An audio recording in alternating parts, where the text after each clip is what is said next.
পাক রব্বুল আলামিন বলেন, ইয়া আইয়ুহাল্লাযীনা আমানু, হে ঈমানদাররা। আল্লাহ কিন্তু এখানে নির্দিষ্ট করে ডাক দিয়েছেন ঈমানদাররা। ইয়া আইয়ুহাল্লাযীনা আমানু, হে ঈমানদাররা। হিন্দুদেরকে ডাক দেয় নাই, খ্রিস্টানদেরকে ডাক দেয় নাই, ইহুদিদেরকে ডাক দেয় নাই, নাসারাদেরকে ডাক দেয় নাই। আল্লাহ পাক রব্বুল আলামিন অনলি মুসলমানদেরকে ডাক দিয়েছেন, ওহে ঈমানদারদেরকে ডাক দিয়েছেন, ওহে ঈমানদাররা। উদখুলু ফিস সিলমি কাফা, তোমরা পরিপূর্ণভাবে ইসলামের ভিতরে প্রবেশ করো। অর্ধেক প্রবেশ করতে বলছে না, পরিপূর্ণভাবে, পরিপূর্ণভাবে, পরিপূর্ণভাবে ইসলামের ভিতরে প্রবেশ করার কথা বলেছে। একই আয়াত, একই আয়াত। আয়াতের প্রথম অংশে আল্লাহ আদেশ করছেন ইসলামের ভিতরে প্রবেশ করো, দ্বিতীয় অংশে আল্লাহ নিষেধ করছেন। কি নিষেধ করছেন শুনেন। ওয়ালা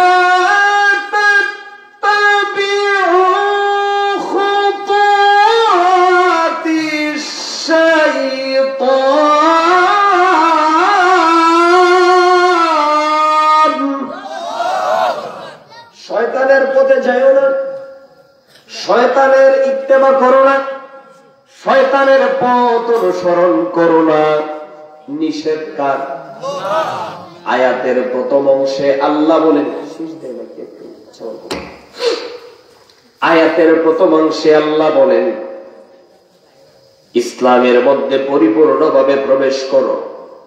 শেষের অংশে বলেন শয়তানের পথ অনুসরণ করো না। আয়াতের প্রথমাংশে আদেশ, শেষের অংশে নিষেধ। ঠিক কিনা বলে?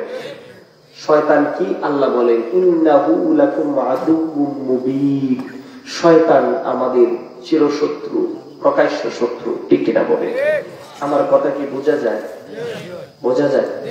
সাধু ভাষার কথা বলতেছি। বাংলাদেশের এক এক অঞ্চলের ভাষাও তো এক এক রকম। ঠিক কিনা? সাগেই ভাষায় আমি তো অনেক হাতারও ভিত্তিয়েছি। সাগেই ভাষা হতা হইলি অনেক বিয়াক্তি ন বুঝিবে। সাগেই ভাষা বোধ বলি কি হতে বদনা এক এক অঞ্চলের ভাষা, এক এক অঞ্চলের ভাষার মজাও এক এক রকম। ঠিক না? আমি চেষ্টা করতেছি আপনাদেরকে সাধু ভাষা বুঝানোর জন্য। আমি গিয়েছিলাম এই চট্টগ্রাম, আমাদের চট্টগ্রামের পাশাপাশি মূলত আমি বর্তমানে নারায়ণগঞ্জ লামা আব্বাসী হুজুরের মাদ্রাসার খেদমতে আছি আপনাদের দোয়ায়। তো চট্টগ্রামও দীর্ঘদিন লেখাপড়া করেছি, সেখানে থাকছি। তো আমার মূল দেশের বাড়ি হচ্ছে লাখাই। দীর্ঘদিন চট্টগ্রাম থেকেছি, তারপরে এখন বর্তমানে ঢাকা নারায়ণগঞ্জে আছি। তো মাহফিল কমিটি হয়তো জানে না, এটা জানাই দিলাম। যদি অ্যাড্রেস দেয় তাহলে নারায়ণগঞ্জ দিবেন। সম্মানিত ভাইয়েরা, তো যে নোয়াখালী গেছিলাম ওয়াজ করতে। নোয়াখালীর ভাষা আরেক রকম না। কালেকশন করতেছি, হঠাৎ করে এক লোক বলে হুজুর আই উকির ফিনা কি ফিনা হামলা দিউম দেরি। আমি কি বলে বুঝি নাই। তো আরেকজন লোক বলতেছে, উনি আপনাকে বলতেছে একটা মরাইটা সরাইটা গরু দিবে, গরু এটা কখনো রায় গুল ভিন্নাইতে ভিন্না হামলা দিউম। তাহলে আমার আগে বক্তা ওয়াজ করতেছে নোয়াখালীর ভাষা। আদম আলাইহিস সালামকে কিভাবে সৃষ্টি করা হয়েছিল? আদম সৃষ্টির জন্য আল্লাহ ফেরেশতাদেরকে মাটি আনার জন্য বলছিল না? তো উনি নোয়াখালীর ভাষা ওয়াজ করতেছে। আমি একটু রেকর্ড করেছিলাম আরো 2 বছর আগে। সে নোয়াখালীর ভাষায় মানে হা করে তাকায় থাকবেন আপনারা। উনি আদম সৃষ্টির রহস্য নিয়ে ওয়াজ করতেছে। আল্লাহ হিরিস্তারা না কয় হিরিস্তারি, হিরিস্তা কর কিও বলতাম নাকি কষ্ট পেতেছে। হিরিস্তা কর কিও আল্লাহ কয় আই আদম বানায়, হিরিস্তা কর কিল্লাই একটা মাটি নিয়ে। আচ্ছা মানে কিছু মাটি নিয়ে আসো, একটা মাটি নিয়ে। আচ্ছা হিরিস্তা কর কিল্লাই? আল্লাহ কয় আই আদম বানাই। হিরিস্তা কয় হাইতুন্ন, আল্লাহ কয় চুদির গো হাইতি নে গিল্লাই এই সৃষ্টি করছি না। ওয়াজের ভিতরে এক দেশের গালি আরেক দেশে কি হয়ে যায়? বুলি হয়ে যায়। ঠিক কিনা? বরিশাল যে যাবেন তাহলে ও মোরা আল্লাহ, এক এক অঞ্চলে এক এক ভাষা। ঢাকা ওয়াজ করলাম সাভারে, আমাকে দেখে নাই দর্শক যাইতেছে আর হুজুর হালায় ওয়াজ করছে, পাড়ায় পুড়ায় লাইছে। হুজুরও এবার হালা হতো, হুজুর হালায় ওয়াজ করছে, পাড়ায় পুড়ায় লাইছে। আবার দেখছে এক এক অঞ্চলের ভাষা এক এক অঞ্চলে দেওয়া হয়ে যায়। আমি কি কথাগুলো বুঝাতে পারতেছি?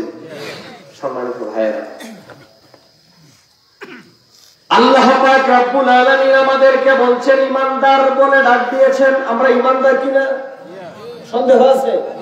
আমরা ঈমানদার। আমাদের ধর্মের নাম কি? তাহলে ইসলাম গ্রহণ করে আমরা কি হলাম? মুসলমান। আল্লাহ আমাদেরকে বলেছেন ইসলামের ভিতরে প্রবেশ করো। প্রশ্ন আসতে পারে, হুজুর আল্লাহ আমাদেরকে ইসলামের ভিতরে কেন প্রবেশ করার কথা বলবে? আমরা কি ইসলামের বাহিরে আছি নাকি? আমরা তো ইসলামের বাহিরে নাই, ইসলামের ভিতরেই তো আছি। তারপরে আল্লাহ কেন বলে ভিতরে প্রবেশ করো? আল্লাহ তুমি ইসলামের ভিতরে প্রবেশ করার কথা বলবা কাফেরদেরকে, হিন্দুদেরকে, ইহুদিদেরকে, নাসারাদেরকে, খ্রিস্টানদেরকে, ঠিক না? আল্লাহ তো অন্যান্য ধর্মের এদেরকে বলবে যেহেতু তোমরা ইসলামের বাইরে আছো ভিতরে ঢুকো, ঠিক না? আপনারা প্যান্ডেলের ভিতরে আছেন, এখন আমি যদি কই ভিতরে ঢুকো, এটা কেমন লাগে না? আপনি বলবেন যে হুজুর প্যান্ডেলের বাহিরের মানুষকে না বলবেন ভিতরে ঢুকতে, আমরা কেন ভিতরে ঢুকবো? তেমনি এরকম আল্লাহ আমরা তো ইসলামের ভিতরে আছি, আমাদেরকে কেন বললেন ইসলামের ভিতরে প্রবেশ করো? আপনি বলবেন যারা ইসলামের বাহিরে আছে, হিন্দুদেরকে, ইহুদিদেরকে, নাসারাদেরকে, খ্রিস্টানদেরকে, আমাদেরকে কেন বললেন? এটার জবাবটা আমি দিব। হুজুর কি মসজিদের দায়িত্বে আছেন নাকি? মাশাআল্লাহ, আল্লাহ কবুল করুন, মঞ্জুর করুন বলে আমিন। আপনাদের খেদমত করে প্রতি সপ্তাহে সপ্তাহে আমাদেরকে যতটুকু ইয়া করেন ওনাদেরকে প্রাধান্য বেশি দিবেন, কারণ আমরা আজকে আছি কালকে নাই, কিছুক্ষণ পরেই তো নাই। হুজুর সবসময় আপনাদের খেদমতে থাকবে, ঠিক না বলেন? আলেম উলামাদেরকে তো অবশ্যই ইজ্জত সম্মান করেন, বাংলাদেশে সবচেয়ে বেশি সম্মান করে, ইজ্জত করে। আমি দেখেছি এদিকে সিলেট আর একদিকে চট্টগ্রাম, আলেম উলামাদেরকে অনেক কদর করে, আদর করে। সম্মানিত ভাইয়েরা, ধরুন আমি উদাহরণ দিচ্ছি, উনি এবছর হজ করার জন্য ইচ্ছা করছে। হজ করতে গেলে প্রথম কি করা লাগবে? পাসপোর্ট করা লাগবে। পাসপোর্ট করার পরে ট্রাভেলস এর সাথে যোগাযোগ করা লাগবে, যে কোন একটা হজ কাফেলার সাথে যোগাযোগ করা লাগবে, হজের ভিসা লাগানো লাগবে, বিমানের টিকিট কাটা লাগবে, সময় আসলে বিমানে উঠা লাগবে, সৌদি আরব যাওয়া লাগবে, তারপরে হজ। কথা কোন ঠিক ঠিক?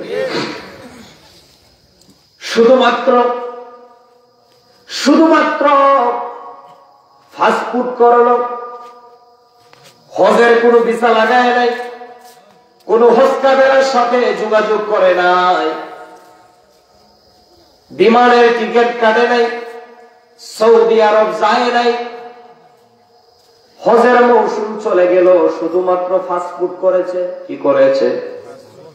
সিজন শেষে যদি উনি বলে আমি একজন হাজী সাহেব, আপনারা কি বিশ্বাস করবেননি? কেন বিশ্বাস করবেন না? উনি তো পাসপোর্ট করেছে। শুধু পাসপোর্ট করলে কি হজ হয়? শুধুমাত্র পাসপোর্ট করলে যেমন ভাবে একটা লোক হজই হতে পারে না, তেমনি ভাবে আমরা যারা ঈমান এনেছি, যারা কালেমা পড়ে ঈমান এনেছি, আমাদের জন্য আল্লাহ তৈরি করে রেখেছেন জান্নাত নাকি জাহান্নাম। আমাদের জন্য রয়েছে প্রত্যেকটা ঈমানদারের জন্য জান্নাত। কিন্তু আমরা যারা ঈমান এনেছি, ঈমান হলো আমাদের পাসপোর্ট। পাসপোর্ট মানে ঢুকার, বাহিরের রাষ্ট্রে যাওয়ার অনুমোদন পত্র, অনুমতি পত্র, ঠিক কিনা? তেমনি মানে আমরা যারা ঈমান এনেছি, ঈমান হলো আমাদের পাসপোর্ট। জান্নাতে যাওয়ার অনুমতি পত্র হাতের মধ্যে চলে এসেছে। একটি মানুষ যেমনি ভাবে শুধুমাত্র পাসপোর্ট করলে লোকটা হজই হতে পারে না, ভিসা লাগাইতে হয়, হজের ভিসা। বিমানের টিকিট কাটতে হয়, বিমান দিয়ে সৌদি আরব যেতে হয়, তেমনি ভাবে একটি মানুষ শুধুমাত্র ঈমান আনিয়া ওই লোকটা ডাইরেক্ট জান্নাতে যেতে পারে না। জান্নাতে যেতে গেলে ঈমান আনার পরে তার কতগুলো ভিতরে কাজ রয়েছে, যেমন নামাজ রয়েছে, রোজা রয়েছে, তৌফিক থাকলে হজের কথা রয়েছে, তৌফিক থাকলে যাকাতের কথা রয়েছে, কুরবানির কথা রয়েছে, হালাল খাবারের কথা রয়েছে, হারাম বেঁচে চলার কথা রয়েছে, মা বাবার খেদমতের কথা রয়েছে, বড়দেরকে শ্রদ্ধা করার কথা রয়েছে, ছোটদেরকে স্নেহ করার কথা রয়েছে, রাসূলের সুন্নাত মানার কথা রয়েছে। আছে না নাই? ঈমান হলো আল্লাহ বলে যারা তোমরা ঈমানদার হয়েছো, ঈমান হলো তোমাদের মাত্র পাসপোর্ট, অর্থাৎ জান্নাতে যাওয়ার অনুমতি পত্র পেয়ে গেলা। কিন্তু জান্নাতে যাইতে গেলে ভিতরে কিছু আমল আছে, ওই আমলগুলো পুঙ্খানুপুঙ্খ মেনে চলার নাম হইল ইসলাম। শুধুমাত্র ঈমানদার হইলে জান্নাত পাওয়া যায় না। জান্নাত পেতে গেলে ভিতরের যাবতীয় যত কাজকর্ম রয়েছে, শরীয়তের যে বিধিবিধান রয়েছে, নিষেধগুলো রয়েছে, যেগুলা বিধিবিধান আল্লাহর আদেশ রয়েছে, এগুলা মানার নাম হলো ইসলাম। যেগুলো নিষেধ রয়েছে আল্লাহ এবং আল্লাহর রাসূল যেগুলো নিষেধ করেছে, এগুলা নিষেধ মানার নাম হলো ইসলাম। আল্লাহ এজন্যই বলেছে শুধুমাত্র নামের মুমিন হয়ো না, ঈমানদার হওয়ার পরে ভিতরের কাজগুলো করো, নামাজ পড়ো, রোজা রাখো, মা বাবার খেদমত করো, হারাম বেঁচে চলো, হালাল উপার্জন করো। সবগুলো মানার নাম হচ্ছে ইসলাম। সবগুলো মেনে কবরে আসো, কবরটারে জান্নাত বানায়া দিব। হাসরের মাঠে উঠলে আমার আরশের নিচে জায়গা দান করব, মিজানের পাল্লার মধ্যে নেকির পাল্লা ভারী করে দিব, ফুলসিরাত আমি বিজলির আকারে পার করে দিব। তোমার শেষ ঠিকানা হবে জান্নাত। সুবহানাল্লাহ। মালিক তুমি জান্নাতে, তোমার পাশে আমায় একটা ঘর বানিয়ে দিও, একটা ঘর বানিয়ে দিও। বলেন আমিন। সম্মানিত হাজিরিন, কষ্ট হচ্ছে আপনাদের? আমার বয়স আমার নিজের কাছে খারাপ লাগছে, কারণ নাকটা বদ্ধ হয়ে আছে, ঠান্ডা লেগে গেছে। তারপরে যে কথাগুলো বলতেছি যদি আপনাদের উপকারে আসে, এটাই আমার সবচেয়ে বড় পাওয়া, আর কিছু না। সম্মানিত ভাইয়েরা, সম্মানিত ভাইয়েরা আমার, তাহলে আল্লাহ কেন আমাদেরকে ইসলামের ভিতরে প্রবেশ করার কথা বললেন?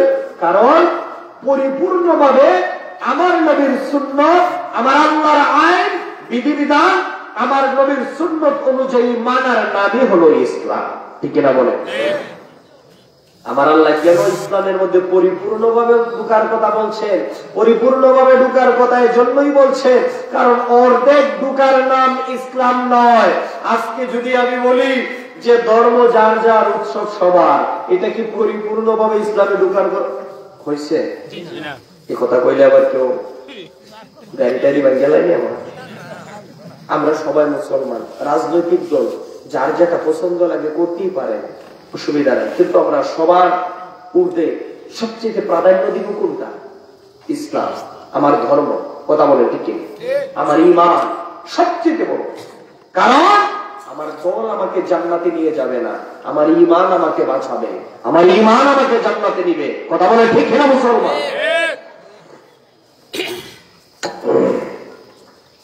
ধর্ম যার যার, ইসলাম সবার। ধর্ম যার যার, উৎসব সবার, এটা বলে না? এই স্লোগানটা সঠিক নয়। কেন আমি বলি? আমরা বলবো ধর্ম যার, উৎসব হবে তার। আফসোস অনেক যুবক ভাইদেরকে, হয়তো আপনাদের এখানে নাই, বিভিন্ন জায়গায় অনেক যুবক ভাইদেরকে দুর্গাপূজা আসতে দেখা যায় মুসলমানের সংখ্যা বেশি, সন্তানরা বেশি। দেখা হলে যুবক, কোথায় গিয়েছিলাম হুজুর? অজয় দেব আমাকে দাওয়াত করেছিল, রামকৃষ্ণ গ্রুপ আমাকে দাওয়াত করেছিল, বন্ধু হিসেবে যাওয়াই লাগছে, গেছিলাম। আচ্ছা, বন্ধু হিসেবে দাওয়াত করছে, না গিয়েও পারি না, গেছি, ভালো কথা। বন্ধুর দাওয়াতে তুমি গেছো, আসার প্রতীকে দাওয়াত দিয়ে আসছো, সামনে মাসে আমাদের কুরবানির ঈদ, বন্ধু একটু আমাদের উৎসবে আইসো, নামাজে দিচ্ছেন দাওয়াত, দিলে আসবে? কথা বলে আসবে কোনদিন?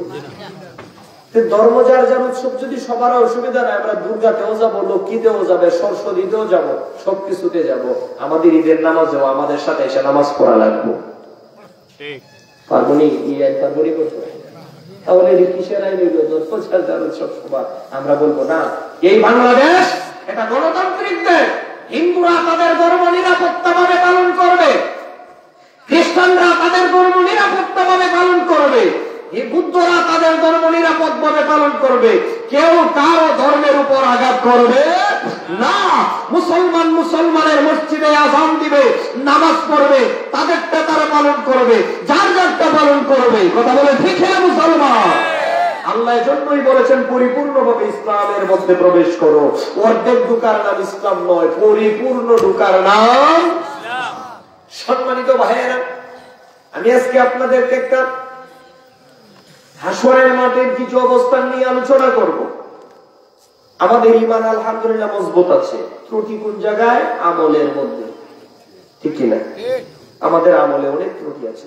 আজকে আপনাদেরকে আমি নতুন কিছু কথা শোনাইবো, আলোচনা শোনাবো হাদিস থেকে। আল্লাহ যেন আমাকে বুঝার তৌফিক, বলার তৌফিক দান করে, আপনাদেরকে যেন বুঝার তৌফিক দান করে, বলি আমিন। হাসরের মাঠের মধ্যে এখানে আমরা যারা আছি সবাই উঠা লাগবে কিনা? কে কে উঠবেন না হাত উঠান। কে কে উঠবো না দেখতেছি, 2-3 জন আছে। হাসরের মাঠে উঠবো না, তাল নিয়ে ঠিক আছে দেখছি, মাঝে মধ্যে একটু হরতাল হয়েছে, হরতাল তো অনেকদিন ধরে দেখি না আমরা। আমি আপনাদের মনে কষ্ট পাইছেন না? হাসরের মাঠে আমাদের সবাইকে উঠতে হবে, টাকা দিয়ে, পয়সা দিয়ে, ধন দৌলত দিয়ে, এগুলা থেকে পাসার জায়গা না। হাসরের মাঠে আপনাকে আমাকে সবাইকে উঠতে হবে। কিভাবে উঠবেন? দামি দামি পোশাক করে? কথা কয় না। কিভাবে উঠবেন? উলঙ্গ। কে নিয়ে উঠবেন? সবাই উলঙ্গ, ঠিক না বলেন? আমাদের আম্মা জান মা আয়েশা সিদ্দিকা রাদিয়াল্লাহু তাআলা আনহা বলেন, ইয়া রাসূলুল্লাহ, নবী গো, সবাই যদি উলঙ্গ হয়ে উঠে তাহলে কি কাহারও লজ্জা লাগবে না? একজন আর একজনের দিকে যে তাকাবে তাহলে কি লজ্জা পাবে না? আমার নবী বলেন, আয়েশা রে, এই সময়টা এমন একটা কঠিন মুহূর্ত আমার উম্মতেরা পার করবে, সমস্ত মানুষেরা সেদিন এমন একটা কঠিন মুহূর্ত পার করবে, লজ্জা তো দূরের কথা, সবাই উলঙ্গ থাকবে। এখান থেকে সূর্য কত দূরে? এই বড়লেখা থেকে সূর্যের দূরত্ব হলো 9,30,00,000 মাইল উপরে। 9,30,00,000 মাইল উপরে সূর্যটা রয়েছে। সূর্যের আলো প্রতি সেকেন্ডে আসে 1,86,000 মাইল। হিসাব করে দেখলাম, ফজরের নামাজের পরে সূর্যের আলোটা সূর্য থেকে এই আপনাদের বড়লেখা জমিনে আসতে সময় লাগে মাত্র 8 মিনিট 23 সেকেন্ড। 8 মিনিট 23 সেকেন্ড সময় লাগে। এই সূর্যের আলোটা, সূর্যের আলোর পাওয়ার কত বড় পাওয়ার! যখন চৈত্র মাস আসে বোঝা যায় সূর্যের পাওয়ার কম না বেশি? এত বেশি। ঘর থেকে বের হওয়া যায় না, ছাতা ছাড়া ঘর থেকে বের হওয়া যায় না। প্রবাসী ভাইজান আছে, অনেক সময় ফেসবুকে দেখা যায় সূর্যের তাপে তারা ডিমবাজি করে খায়। দেখেন না এরকম? মধ্যপ্রাচ্য এরকম দেখা যায়। সূর্যের কথা কোন হালকা একটু আসছে, রহমত আসছে দেখা যায়। হ্যাঁ, দৌড় দিবেন নাকি আমারে পালায়া? দেখা যাইব বেশি তেমন একটা হবে না। এটা আল্লাহ আমাদের উপরে রহমতের নজরে তাকাইছে। মারহাবা গো, মারহাবা গো, আলহামদুলিল্লাহ আমাদের উপরে। আমরা ক্যামেরাটা বাঁচাই, আমার রুহুল আমিন অনেক মায়ার মানুষ, আমাকে অনেকবার এলাকাতে এনেছেন, অনেক ভালো আদর্শবান একটা ছেলে। সম্মানিত ভাইয়েরা, আমাদের সুন্নিয়তের পক্ষে আমাদের মস্তকের কাজ করে এই কি ফুলতুলি লতিফিয়া ফুলতুলি মিডিয়া আপনাদের প্রত্যেকটা মাহফিলের মধ্যে তাকে দাওয়াত করবেন, নাম্বার নেবেন। আমাদের মাসলাকের যে আলোচনাগুলো আমাদের যে বড় বড় আলেমরা আমাদের রাহবারগণ সাহেবজাদাগণ আলোচনা করে দাওয়াত করে আনবেন, এগুলা ছড়ায় যেন এই মিডিয়াটা আস্তে আস্তে ডেভেলপ হোক। প্রত্যেক মাসলাকের উপর প্রত্যেক দরবারেরই একজন পপুলার মিডিয়া থাকে। আমাদের এই মিডিয়াটা আস্তে আস্তে গরম হোক। আপনারা চান কিনা? আল্লাহ কবুল করুন বলি আমিন। সম্মানিত হাজিরিন, মানুষ এই পৃথিবীতে চিরকাল থাকবে না। সবাই আমরা একদিন হাসরের মাঠে উঠব। আমরা সবাই হাসরের মাঠে উঠব। সূর্যের আলো আমাদের থাকবে আদাত উপরে, কয় হাত? এখন আছে সূর্য 9,30,00,000 মাইল উপরে।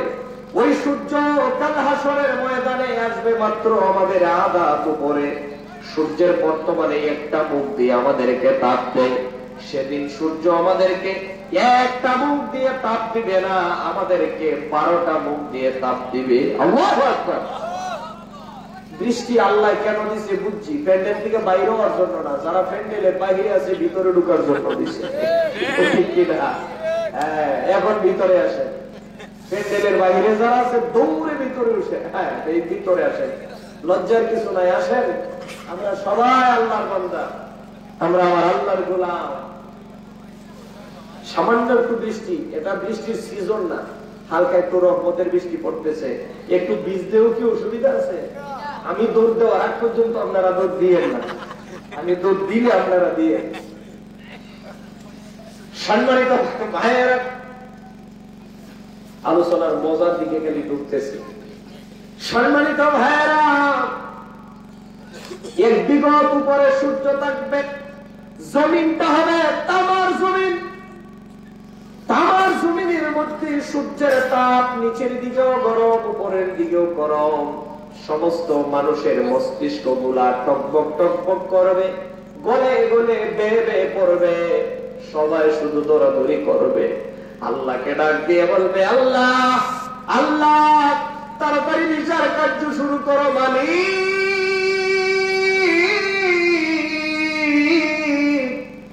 হয়তো জান্নাতে দাও, নয়তো জাহান্নামে দাও। জাহান্নামে মনে হয় আরাম আছে, এর চাইতে এত কঠিন মালিক, তাড়াতাড়ি বিচার কার্য শুরু করো। আবার আল্লাহ বিচার কার্য এত তাড়াতাড়ি শুরু করবে না। আদম নবীর কাছে যাবে, কেউ কথা বলার সাহস পাবে না। যত নবীর কাছে যাবে সবাই বলবে লাস্তু লাহা লাস্তু লাহা, আমার পক্ষে সম্ভব নয়, আমার পক্ষে সম্ভব নয়।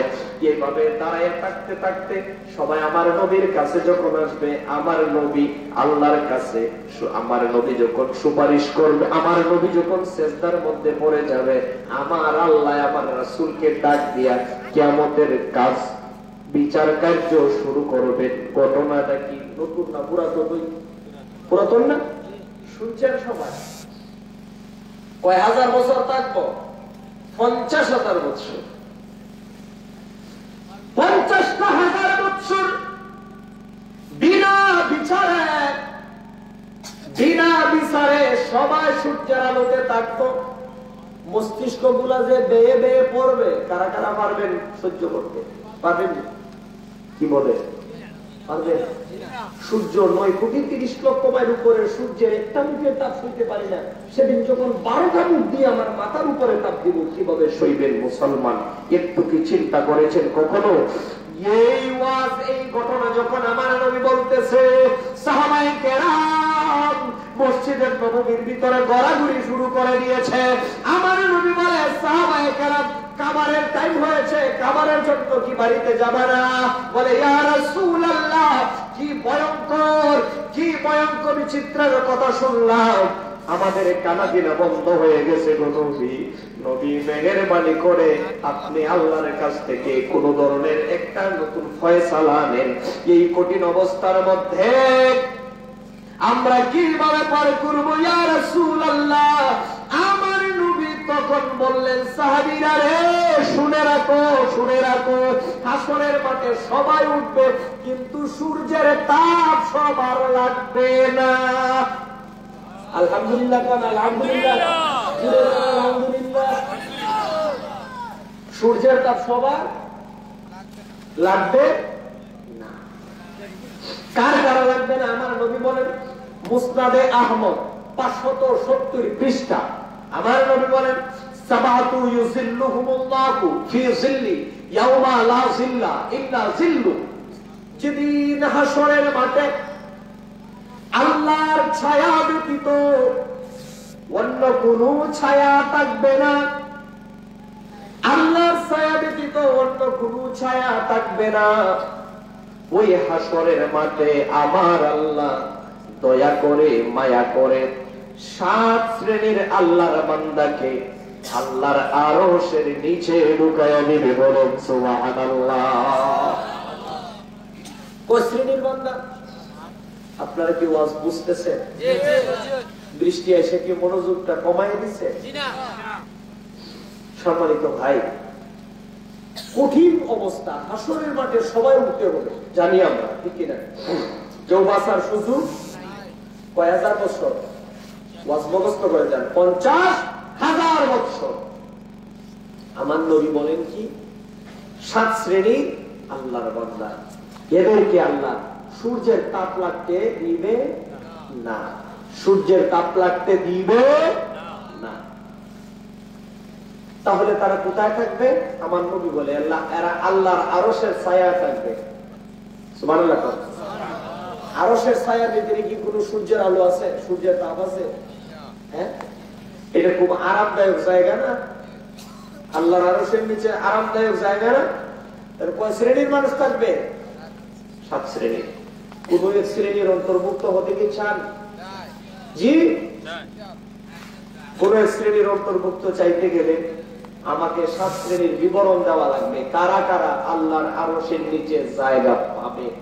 এই 7 শ্রেণীর আলোচনা বর্ণনাই আমার আজকের ওয়াজ। চেষ্টা করব আমরা যে কোন এক শ্রেণীর ভিতরে যাতে থাকতে পারি। পারবেন তো ইনশাআল্লাহ? চেষ্টা করবেন তো? হুজুর এবার বলেন 1 নম্বরে কারা আল্লাহর আরশের নিচে জায়গা পাবে? কারা আল্লাহর আরশের নিচে জায়গা পাবে? আমার নবী 1 নম্বরে বললেন ইমামুন আদিলুন, ন্যায়পরায়ণ বাদশা। সুবহানাল্লাহ বলুন। ন্যায়পরায়ণ বাদশা। এই পৃথিবীতে যাদেরকে আল্লাহ বাদশাহী দিয়েছেন, যাদেরকে আল্লাহ নেতা বানিয়েছেন, নেতা কি নিজে নিজে হয় না আল্লাহর পক্ষ থেকে? জি, এই তো আমার বন্ধু কিছুক্ষণ আগে তেলাওয়াত করেছেন আল্লাযীনা ইম্মাক্কান্নাহুম ফিল আরদ, জমিনের মালিকানা এটা আল্লাহ দান করে। কে দান করে? আল্লাহ দান করে। কাজেই সম্মানিত ভাইয়েরা, আমার নবী বলেন আল্লাহর আরশের নিচে জায়গা পাবে এই পৃথিবীতে যারা ন্যায় বিচার প্রতিষ্ঠা করেছে। ন্যায় বিচারককে আমার আল্লাহ পাক রব্বুল আলামিন আল্লাহর আরশের নিচে সবার আগে জায়গা দিয়ে দিবে। এই সমাজের মধ্যে অনেক বিচারক আছেন না? আছে না? মাইডাঙ্গা লাগলে বিচার করে না? যারা বিচার করবেন, ন্যায় বিচার করবেন, পারবেন ইনশাআল্লাহ? নাকি রাতের বেলায় কিছু ঢুকে গেলেন? বুঝেননি? আপনাদের এদিকে নাই, বিভিন্ন জায়গায় চলে রাতের বেলা কিছু ঢুকাই দিলে খালি গিয়ে তেরা তেরা কথা আছে না? না, বিচার করবো ন্যায় বিচার। রিক্সাওয়ালার ছেলের যে বিচার পাবে, চেয়ারম্যানের ছেলে হলো সেই বিচারের অন্তর্ভুক্ত হবে, তার নাম ন্যায় বিচার। ন্যায় বিচার কাকে বলে আমি আজকে আপনাদেরকে একটা ঘটনা বলি। হযরত ওমর রাদিয়াল্লাহু তাআলা আনহুর নাম শুনছেন? জি। ইনি কেমন বিচারক ছিলেন? গরম। হযরত ওমর রাদিয়াল্লাহু তাআলা আনহু অর্ধেক পৃথিবীর শাসক ছিলেন। কয় পৃথিবী? অর্ধেক পৃথিবীর শাসক ছিলেন হযরত ওমর রাদিয়াল্লাহু তাআলা আনহু। ঘরের মধ্যে পানি নাই, ঘরের মধ্যে কি নাই? ঘরের মধ্যে পানি নাই। কলসিটা কাঁধের মধ্যে নিয়েছেন, পানি আনবেন। কলসিটা যখন কাঁধের মধ্যে নিয়েছেন পানি আনবে, পানি আনার জন্য কুয়ার মধ্যে গেছে। কিসের মধ্যে? কুয়ার মধ্যে গেছে, কুয়ার মধ্যে যাওয়ার পরে মাশাআল্লাহ দেখছেন বৃষ্টি পরে, তারপরেও জায়গা নড়ে যায় না। এটাই তো ইয়া, সব জায়গায় পড়বে না, যেখানে বৃষ্টিটা পড়বে একটু দূরে সরে ভালো জায়গায় যাবে, তারপরেও আল্লাহর রাস্তায় একটু ভিতরে থাকে। আর একটু যদি বাড়ে অবশ্যই অনুমতি আপনাদেরকে দেওয়া হবে, পাবেন তো ইনশাআল্লাহ। একটু থাকবে কি করে বেড়া করে আবার কি ডিস্টার্ব করে, ঝামেলা করে, সমস্যা করে। যাই হোক, আমি তো আজ থেকে আরো 3 বছর আগে আমি গেছিলাম জকিগঞ্জে মাহফিল করতে। এখানে একটা পয়েন্ট আছে না, 0 পয়েন্ট। আমি ভুল পথে চলে গেছিলাম। আমি একজনকে বললাম, ভাই জকিগঞ্জের রাস্তা কোন দিকে? আমি একটু আগে গেছি আর কি। তো উনি তো বললে হয়তো পিছের দিকে আসে, উনি আমাকে বললে সবজি ফল্লা মাউতে, ফল্লা মাউতে। আমি ফল্লাই বলে নামায় বসে গেছি। আমি বলছি আমার ফল্লা নামানোর জন্য বলেছি। আমি বললাম যে ফল্লা মাউতে মানে ফল্লা নামায় বসে গেছি। পরে মানে ইশারা দিল, বুঝতে পারলাম যে পিছন দিকে যাওয়ার জন্য। 2005 সালে আমি ফুটবলের থেকে সার্ভিস দিয়েছি, আলহামদুলিল্লাহ। প্রথম ভাষা না বোঝার কারণে দুইটা উঠাইছি, এই খল্লা মৌতের জন্য আর উবাও এর জন্য। আপনারা কি বলেন? দাঁড়াও, একজন দাঁড়ালে কি উবাও? আমরা তো চট্টগ্রাম বদ্দা তুইও তুইও তুইও এক এক ভাষা। সম্মানিত ভাইয়েরা, এই তো কমে গেছে, কমছে না এখন? আগের চেয়ে কমছে না? কমছে, আলহামদুলিল্লাহ আলহামদুলিল্লাহ। আল্লাহ আমাদেরকে সুযোগ দিবেন। এত সুন্দর মাহফিলটা যুবক ভাইয়েরা করেছে, এটা বিনষ্ট হবে না ইনশাআল্লাহ। হযরত ওমর রাদিয়াল্লাহু তাআলা আনহু পানি আনতে গেছে কলসি নিয়ে। দেখেন, মনোযোগ, এদিকে মনোযোগ দেন। অর্ধেক পৃথিবীর বাদশা হযরত ওমর। সেই ওমর এত বড় বাদশা, একটা কাজের মানুষ নাই ঘরের মধ্যে। সুবহানাল্লাহ, একটা কাজের মানুষ নাই। আসে কে? ও সাসাতে আরো গরম মাগার ছাতি নিয়ে করছে, তারপরে ওয়াজ ছাড়তো না, মার হাওয়া কর নিয়ে। এখন আমার সাসার ছাতির তলে নিয়ে গিয়া বীর করে। মাশাআল্লাহ, আল্লাহ আল্লাহ হায়াত আরাজ করুক। আমি দেখছো নি, তুমি ঘুরাই ক্যামেরাটা ঘুরাইতাস না, এবার হেডলাইনে দিতাস না যে ছাতা নিয়ে মাবিলা আছে, তারপরও বৃষ্টি বন্ধ নাই। কি যায়? ছাতা নিয়ে হাজির, জুম করে একেবারে ছাতা সহ করো, মাথা কর। সম্মানিত হাজিরি, একটু মনোযোগ দেন এখন। আপনাদের মনোযোগ আছে?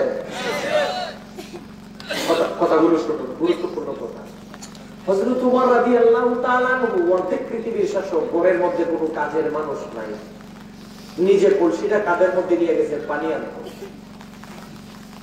কুয়ার মধ্যে কলসি ঢুকাইলেন, কলসিটারে ভরলেন, ভরার পরে কলসিটা কাঁধের মধ্যে নিলেন। হাঁটতে হাঁটতে আসার পথে রাষ্ট্রের একজন নাগরিক হযরত ওমর রাদিয়াল্লাহু তাআলা আনহুর কাছে আসলেন। আসার পরে বললেন, ইয়া আমিরুল মুমিনিন, আবু আমিরুল মুমিনিন হযরত ওমর, আমি আপনার সাথে আসছি রাষ্ট্রীয় ব্যাপারে কিছু কথা বলবো। বলে, কি কথা বলবেন? রাষ্ট্রীয় ব্যাপারে কিছু কথা বলবো। বলেন। হুজুর, আপনার কাঁধের মধ্যে কলসি, আপনি হলেন আমাদের প্রধান, আপনি হলেন আমাদের বাদশা। আপনার কাঁধের মধ্যে কলসি থাকবে, এটা হতে পারে না। আমি হলাম সাধারণ মানুষ, কলসিটা মেহেরবানি করে আমার কাঁধের মধ্যে দিয়ে দেন, তারপরে আমি কথা বলি। হযরত ওমর রাদিয়াল্লাহু তাআলা আনহু বলে, কথা বলো, কিন্তু কলসি দেওয়া যাবে না। বলে, কেন কলসি দিতে পারবেন না? কয় না, তোমার কাছে কলসি দেওয়া যাবে না, কথা বলো। আপনি আমিরুল মুমিনিনের কাদের মধ্যে কলসি আর আমি কালি গায়ে আপনাকে ডিস্টার্ব করব, তা হতে পারে না। হযরত ওমর বলে, আমার কোনো কষ্ট নাই, তুমি বলো। হুজুর, তাহলে মেহেরবানি করে কলসিটা আমার কাছে না দিলে আপনি মাটির মধ্যে রেখে দিন, কারণ 5-10 মিনিট সময় লাগতে পারে, এতক্ষণ আপনার কাঁধে থাকলে কষ্ট হবে। মেহেরবানি করে কলসিটা নিচের মধ্যে রাখেন। কলসিটা নিচের মধ্যেও রাখে না, কয় নিচেও রাখা যাবে না, আমার কাঁধে থাকবে। সুবহানাল্লাহ। ওই লোকটা বলে, আমার কাছেও দেয় না, কলসি নিচেও রাখে না, ব্যাপারটা কি? উনি কয়, মায়ের গায়ে রেখাইছি, যার নাম হযরত ওমর রাদিয়াল্লাহু তাআলা আনহু, ভয়ও তো করে।